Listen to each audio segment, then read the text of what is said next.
ఒక కుమారుడికి ఒక తండ్రి బండి కొన్న తర్వాత డాడ్స్ గిఫ్ట్ అని రాసుకున్నాడు అనుకుందాం.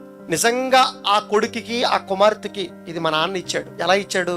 తన రెక్కల ముక్కలు చేసుకుని తన చెమటను రక్తంగా మార్చి రియంబవళ్ళు కష్టపడి నన్ను ఇష్టపడి మా నాన్న చాలా కష్టపడి ఈ బండిని ఇచ్చాడన్న ఆలోచన గనక ప్రతి పెట్టకుంటే గనక బండిని ఎలా వాడుకుంటాడు చెప్పండి?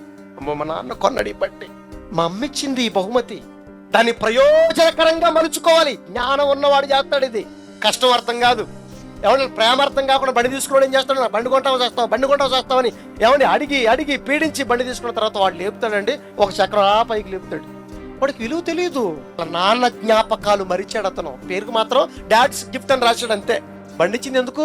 నడుచుకుంటూ వెళ్ళి ఎక్కడ ఇబ్బంది పడతావని చెప్పేసి నువ్వు కాలేజీ చక్కగా వెళ్ళాలి, ఉద్యోగానికి చక్కగా వెళ్ళాలి, నీకు బండి ఇస్తే నువ్వు ఎక్కడ తీసుకెళ్ళావు బండి? ఈ షాప్కి వెళ్ళేవాడు ఒకడు, ఫీట్లు చేసేవాడు ఇంకొకడు, కాళ్ళు చేతులు కొట్టుకునేవాడు కొంతమంది, జీవితాన్ని కోల్పోయిన వాళ్ళు ఇంకొంతమంది. ఇది మీకు అర్థమైతే గర్భఫలమే కాదండి, ఈ జీవితమే కానివ్వండి, ఇంక ఏదైనా దేవుడి నుంచి పొందుకున్న బహుమానాన్ని మనం ఎందుకు ఈరోజు వృధాగా వాడేస్తున్నాం?